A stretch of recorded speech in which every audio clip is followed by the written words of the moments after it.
So, like I said, I don't preach on a very regular basis, but I will say that the last several sermons that I've done in the past, out of them I have started in the same place I'm going to start today. And if you want to go there to Matthew 25, I'm just going to ad-lib my way through the parable of the 10 virgins and then make a starting point for the message today. I need thee every hour. And it's interesting how today we've had the theme of praying and prayer. And then I see your sign that says go deep, which is apparently one of your discipleship steps, going deep. and I'm going to go deep today, and I'm going to make myself a little more vulnerable by sharing part of my story that I don't know for sure I've ever shared it in a sermon ever before. Maybe I have, I don't remember. So, but anyway, and I hope you get something out of it. So the parable of the 10 virgins in Matthew 25, verses 1 through 12. So the parable is about 10 virgins. Virgins meaning these are bride material, right? These are bride material, and all of them are waiting for the bridegroom to show up. And they get weary of waiting, and they all fall asleep. And then there's a shout, the bridegroom is coming, the bridegroom is coming, and they wake up and they trim their lamps, and 5 of them have oil enough to light the lamps and 5 don't, and so 5 are called wise and 5 are called foolish. The wise ones go with the bridegroom to the banquet hall. The foolish ones go to try to find oil. And when the foolish ones come back, they find the door closed. The wise ones are inside. And so obviously they want to go in. And so they're knocking on the door, let us in, let us in. And if we were to look at these 10 with our human eyes before this incident, we wouldn't see much difference between them. They're all from the same church. They all believe the same thing, that lamp refers to the truth, the Bible. They had the truth. And so looking at them, they all look the same. When it comes to what do you do as a Christian, what do Christians do, they all had the doing down, right? So what was the difference between the 5 foolish who are outside with the door locked and the 5 wise that were on the inside? And the point that I want to get to, the definition of what was different between them, is in verse 12. So they're knocking on the door, let us in, and the bridegroom obviously comes to the other side of the door, and what does he say? But he replied, truly I tell you, I don't know you. I don't know you. What was the difference between the 5 foolish and the 5 wise? The 5 foolish are on the outside. They're lost. They're lost. They look like Christians. In another place in the Bible, it actually refers to this same scenario, and those that are on the outside are saying, well, didn't we do this and didn't we do that? And the same words are used. The saddest words in the Bible, I don't know you. So what does knowing him look like? What does it look like? What steps must you take to know him? What are the practices or habits of your life, your daily life, that would interpret or be defined at equaling the statement, I know you, or you knowing God?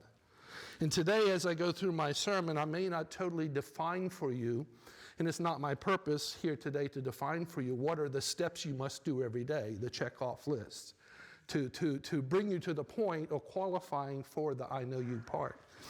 But I hope that I do motivate your mind and your heart to self-analyze yourself and self-analyze your relationship with God to the point of asking yourself, am I at the point, the depth, go deep, of knowing God to qualify for that definition of knowing him? How is it with you and Jesus today? What does a knowing him relationship look like? What is the intensity of that knowing him? What is the priority level that you have to place on this relationship to qualify as knowing him?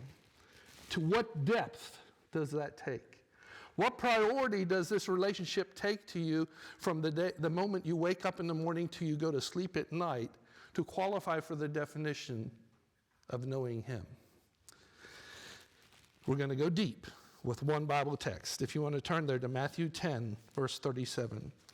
Here is something really, really deep to consider.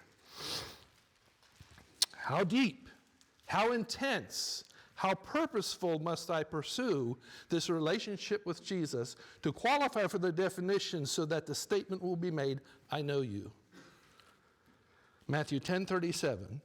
By the way, if you have a red letter Bible, this is in red, which means Jesus is speaking. Jesus said this. Anyone who loves their father or mother more than me is not worthy of me. That's pretty deep. That's pretty deep. It gets deeper. Anyone who loves their son or daughter more than me is not worthy of me. What priority do you place on this relationship with God, with Jesus, compared to this?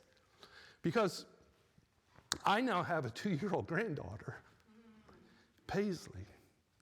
Wow. It would probably be appropriate for me to add in here if I love Paisley more than Jesus. That's hard. She's a bubble. If someone's got some tissue here, I'm going to need it after a while. She's a bubble of excitement. Oh my goodness. We FaceTime her every day. I mean, we have plans to move to Tennessee because that's where she's at, and that's our pole. And I'm sorry, I don't know if this is being recorded, if my daughters ever see this sermon. I almost have to admit that Paisley rises a little bit above my daughters, you know. And so, what depth does Jesus expect me to pursue? I'm a mush, you know, when I come to stuff like this. This is ridiculous. If I love Paisley Renee Plank more, and I just want to, those of you that say, okay, I'm struggling with this. Does Jesus really mean that? Yeah, he does, because this is not the point I'm making today, but I can't love Paisley supremely. I can't love my daughter supremely unless I love Jesus first. When I love Jesus to the depth he's talking about, then I can love them to the utmost. So how do I start a relationship that looks like that? How do I strengthen a relationship that looks like that? How do I maintain a relationship to that level with someone that I can't see, I can't touch, I can't feel? According to Matthew 10:37, it must be my highest priority. There must be an intense pursuit of what I want or desire, that relationship with Jesus. I can't see him, I can't feel him, I can't touch him. Where is he? Where are you? How do I do that with someone I can't see? Jeremiah 29, go there. Jeremiah 29, and I'm going to start with verse 11. And you kids, you know this verse. Take it to heart. It's a promise. In Jeremiah 29:11, now this was before Jesus came to this earth, so this is written as if God is speaking, and in that sense, it could actually be Jesus speaking if it's recorded there in the Old Testament. So Jeremiah 29:11. God says, "For I know the plans I have for you, declares the Lord. Plans to prosper you and not harm you. Plans to give you hope in a future." And growing up as a kid, as I got out on my own, I had read that before. I had heard it.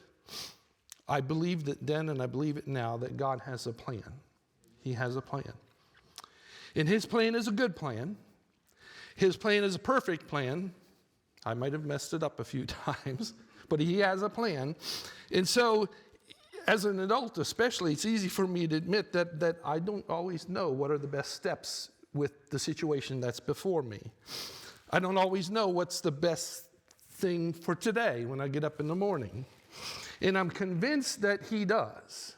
I'm convinced that he does. I'm convinced that he has the answers that I need. Where are you, Lord? Where are you, Jesus? I know you have a plan. That's what I want. How do I get the answers? And so I go to him. Speak to me, Lord. Speak to me, Lord. I want to hear and I want to know. Verse 12, same place, Jeremiah 29, verse 12. He says, God says, then you will call on me and come and pray to me, and I will listen. That's a promise. That's a promise. God spoke it. Call on me. I have the answers. And when you pray to me, I will listen. And so I did. And so you did. How did it go? And if you're in here and you're going to tell me that every single time in your life that you went to God and you prayed, that you got the answer you wanted when you wanted it, without a struggle, I'm personally, without meaning to offend you, I'm going to call you a liar. Okay?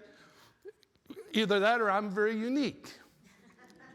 Because when I went to God because I had a situation I was looking for an answer, I didn't always get it. Not then, right away. But it says, when you come to me and pray to me, I will listen. And he hears you. He hears you. He actually knows before you come to him. But you see, we as human beings, we want everything now. We want instant gratification. We want it easy. We want it easy. You desperately want a refreshing drink. And you find yourself a soda machine. When you go to the soda machine, we used to put a quarter in years ago, guys. Now it's like you got to put $1 or $2 in. So you go to the soda machine, you put in your $1. But the soda doesn't drop out the bottom. How many of you have been there before? You've done that. You put the money in, you didn't get your soda. What do? What do? You hit that button, right? You kick the machine. The big guys take the machine and they shake it. And you might be dumb enough to put another $1 in. And you walk away upset because you didn't get what you were trying to get. But I put what was required in there. I put it in there. You put in the required amount, the effort. I go to church. I put it in. I pay tithe and offerings. I put in the amount, right? I put in what was required. I'm involved in church service. I put it in, Lord. I hold office. I have morning prayer. I have evening prayer. But I went to the Lord and asked for answer to a question. And it didn't get what I wanted. There's no doubt that you came to the right place. What you need is here, but it wasn't delivered. So I'm going to get into my story. So when I graduated high school, before I graduated high school, when I was a junior in high school, I made the decision at that time that I was pretty sure I was not going to be going to college. I knew I was lagging behind, way behind on the complicated maths that you never use, but are required for college. And so I did struggle a little bit when I was in middle school and started high school in Maryland when I was a freshman in a high school. And so algebra and the complicated maths were hard. And then we moved to West Virginia, and in that process of moving, I lost several weeks. A lot of stuff moving to West Virginia, started up a dairy farm, etc. And so when I got to West Virginia, there in Glenville, Gilmer County, West Virginia, I was way behind on math, the complicated maths, right, that you're required to have.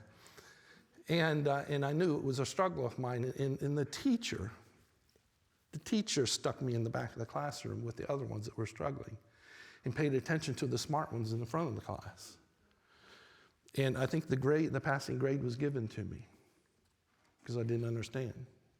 And so I knew I was lagging behind. And so my junior year, I signed up for vocational school and took auto mechanics my junior year and senior year. So I get out of high school, and at that time, I would say that I grew up Seventh-day Adventist. I knew the truths. But I would describe my walk with the Lord as not so very deep. We're talking about going deep in a relationship. But I did pray. I wanted easy answers. Lord, do I pursue continuing education? What do I do for a profession? Very rapidly, I think in less than 6 months, I realized I didn't want to be an auto mechanic. That was just not my thing, working in that hot shop. I did it for about 5 months, and nope, I'm done with that. In my 20s, I think it was late 20s, I started my own business, remodeling business. But what do? I'm living in a part of rural West Virginia. I'm a member of about a 3-family church. The farm is still there. I feel like I can't leave the area. I got to be there for mom and dad. Lord, what do I do about a wife? How do you find a wife in a 3-member church? I mean, a 3-family church. You know, there were other churches in neighboring counties, and I did occasionally, once or twice, mingle with that community. And the kids that were my age, they went on to school. They went on to academy. I didn't went to public school. They went on to college. And so touching base with them was few and far between. And so I would pray intensely, or I thought intensely, as in a serious prayer as my brain. And my prayers, this is going to sound weird to you. I literally struggled with the Lord when I prayed at night. And I said, Lord, I actually said this, Lord, there's a pen and paper here beside my bed on the nightstand. While I'm sleeping, if you would write the answer to what I'm asking on that paper, I wake up and I see it, and I believe you wrote it, then I'll know exactly what to do. I wanted an easy answer, because if I knew what God was telling me to do, then that's what I would do. So in that time, somebody invited me to join the fire department. I took firemanship 1 and 2 classes, became a firefighter. The county emergency services, the lady that was in charge of that came to me and she said, I think you're EMT material. The county's going to pay for your education. I want you to go to the next county and take a class. It won't cost you anything, just your time. Go become an EMT. And so I did it. My EMT teacher was a paramedic in that county, Lewis County. And after I became an EMT, usually you're an EMT for a few years with another EMT or with a paramedic before you entertain the idea of going to paramedic school. And so he said, you're ready now. He said, I want you to go to Fairmont State College and become a paramedic. And so I did that too. They paid for my way to do it. Why not? And so I took the last mobile intensive care paramedic training course that was ever taught by Fairmont State College. Went through it, did very well, made very well grades, and between Fairmont State College, Charleston, and Huntington, West Virginia, the classes that were teaching paramedics that year, when we took our state boards, only 2 out of 44 passed state boards. And one of them was me. Many of the others were able to retest. And so fire department, emergency squad, paramedic became my new God. I quit going to church. And felt that doing this good stuff was worth something. But I still needed answers. I eventually want a wife, you know. And so backing up a little bit to the EMT class, I don't know, there might have been maybe 15, 18 people in that class. And I noticed a little girl sitting in the middle, quiet, shy. Every now and then I'd turn my chair and take a look. Got to converse with her a few times. Liked what I saw. And when I became a paramedic, I had to put in what they call, when you're working with another paramedic, it's clinical time. And so part of the clinical time happened in my home county, and part of it happened there in Lewis County. And I took this little girl out on a date. And I'm pretty sure she would have, if I'd have proposed to her shortly after that, she'd have said yes. But I struggled with, I knew truth. My relationship, there's a sign that's deep, right? I wasn't deep, but I wasn't willing to compromise the truth that I believed, and the Bible suggests, do not be unequally yoked. I made a commitment that I wouldn't do that. I felt so. So I'm dating this girl, and I needed to know the real answer. God, what do you want me to do? And I prayed those prayers. Lord, please tell me what to do, but I refused to go deep. I wanted the answer, but I wanted it conveniently. I was desperate, I was sincere in my prayer, but there was something lacking. The rest of my life didn't show the depth of relationship with the one who had the answers. Go to verse 13, 29, Jeremiah 29, verse 13. Again, Jesus speaking. In the previous verse, he said, if you pray, I'll listen, right? If you pray, I'll listen. And then he goes on and says, you will seek me and find me. Where are you, God? Where are you, Jesus? I have something before me. I want an answer. I want the answer now. Where are you? Let's have a conversation. You will seek me and find me. What's the rest of the verse say? When you seek me with all your heart.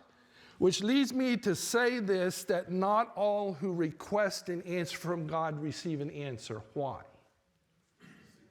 Because we refuse to go deep. We refuse to go deep. We're selfish. We want answers now. We want to have a convenient God like a soda machine, and we want to just get what we want by putting in what is required.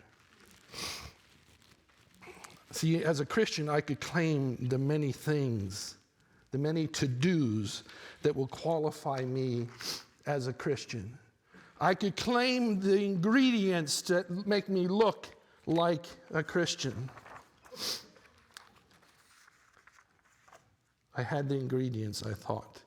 Well, my mother, Bavarian German, I miss her cooking. I miss her cooking.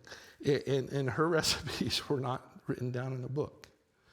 I had the ingredients. Okay, I thought. I had morning and evening prayer, the ingredient. I put it in. Now give me the answer. How much salt, Mother? What was her answer? What do you think her answer was? How much salt, Mother? Till it's just right. That's what she said. I paid tithe. I had the ingredient. I put it in. How long do I need the dough, Mom? What was her answer? Till it's just right. I still go to church occasionally. How much sugar, how much cinnamon, how much almond extract, Mother? What would she say? Till it's just right. My service on the fire department and rescue squad counts for something, counts for points. I put it in the machine. How long do I bake it, Mother? What was her answer? Till it's just right. Till it's just right. What does your pursuit of Jesus, how much, how long, what does it take? What's the answer? Till it's just right. Till it's just right. God understood my need, and only because of his great love for me, he answered my prayer about the girl 6.5 years later.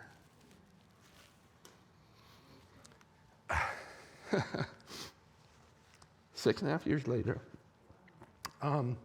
I moved from West Virginia to New Market, Virginia in 1987, the fall of 1987. My work dried up in West Virginia because of government regulations. The oil and gas industry folded, which was the economy of the area, and so nobody was doing anything on their houses. I stayed in West Virginia until my nest egg, and I had a good nest egg. I stayed until I used it up. Made a mistake of staying instead of moving to Virginia sooner. So I moved to New Market, Virginia. worked with a brother that already lived here and worked through the winter that year. And my girl was going to Glenville State College, and I let her live in my house that was in West Virginia while she finished college. So in the spring of 1988, I decided to go back to West Virginia. I thought, okay, let's see if I can kick up my business again. And it didn't take very long to realize that it wasn't going to happen. And in 1988, I moved to Virginia permanently and ended up selling my house back there. So while I'm living in Virginia, outside of Harrisonburg, Virginia, I would go back almost every weekend to see my girl. Sometimes we'll skip a weekend. So I'd work all week, leave Friday afternoon, drive all the way back, 3.5 hours. Drove that route so many times over those mountains and through those valleys and in those turns that I know I could have driven it with my eyes closed. And would spend Sabbath and most of Sunday with her, and then come back to Virginia and do it all over again. What a grind that was. Oh my goodness. And so all along, my girl knew that I had truths, okay? And I'd had discussions with her and her family. They would push me for discussions and would ask me about the Sabbath, et cetera, but I never pushed her to make any decisions. I never pushed her to any depth, because in the back of my mind, I literally thought and analyzed that what if she just says yes to this because she's looking for the marriage? And so I didn't. It was a mistake of mine not to go deep, okay, for myself and for her. And so I go back to West Virginia one time, and I left early, and I get back there early on Friday. And she said, I'm attending some classes in Clarksburg, the next town up. Would you like to come with me? She never said anything to me about it. She'd been attending these classes already. I said, where are they at? And she said, at the Clarksburg Seventh-day Adventist Church. Really? She said, yeah, it's called a Revelation Seminar. Somebody somewhere had given her an advertisement brochure, and she looked at it. Wow, she knew what this was about, and I want to find out for myself. I'll advance a little bit to her. Her family, not her mom and dad, uncles, accused her of becoming a Seventh-day Adventist in order to be married to me. And with me, was I sitting in the room or not? I don't remember. No, it was by yourself. Shook her finger at him and said, if Norbert leaves the faith, I won't. So I go, okay? And so for maybe 2 or 3 weekends, now I made sure I was there every weekend, I went and sat, and it was neat. It was in the basement of a church, not in the sanctuary. Everybody is at a table. You have the notebook in front of you. It's like a class. And this old preacher that probably should have retired a few years ago is just mingling with people and helping people find their Bible text. Just a gentle person, just awesome. And he's teaching this class. And I'm sitting there towards the end of the class beside her. And they hand out a card that has check marks beside sentences. And it says, do you believe? And she checked it. I'm watching her. And do you believe? And she checked it and check it and check it and get to the bottom, and it says, do you desire to be baptized and become a member of Seventh-day Adventist Church? And she checked it.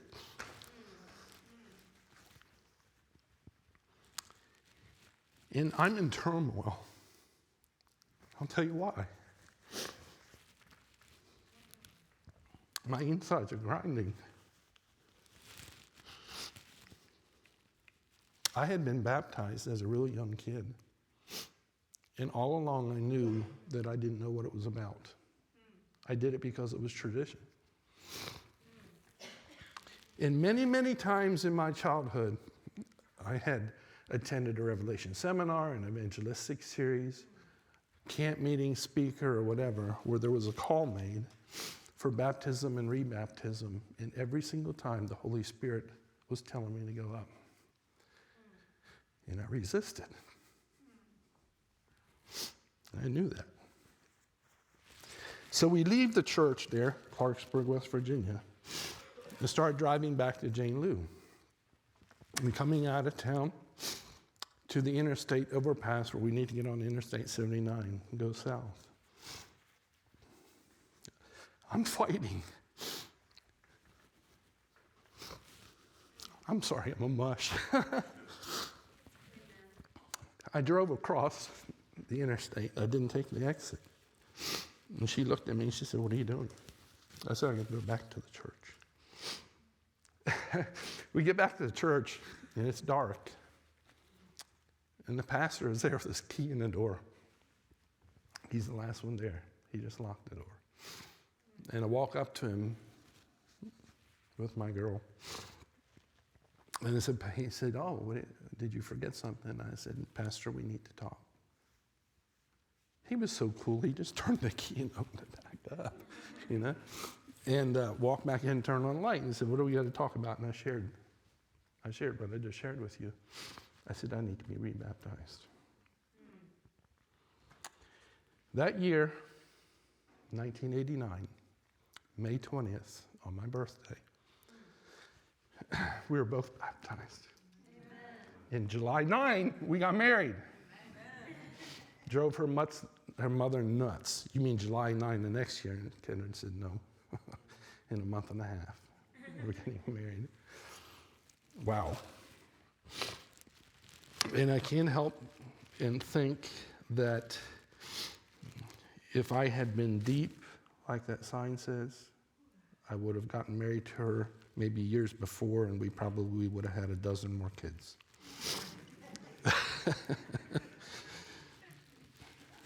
I want to share something with you by permission of the one who wrote it. I won't tell you who wrote it. And this is what, when I saw this week, or last week, is what made me convinced of where I was going with preaching today. I just friended on Facebook recently this person, although we've known each other and friends before that, we hadn't been Facebook friends.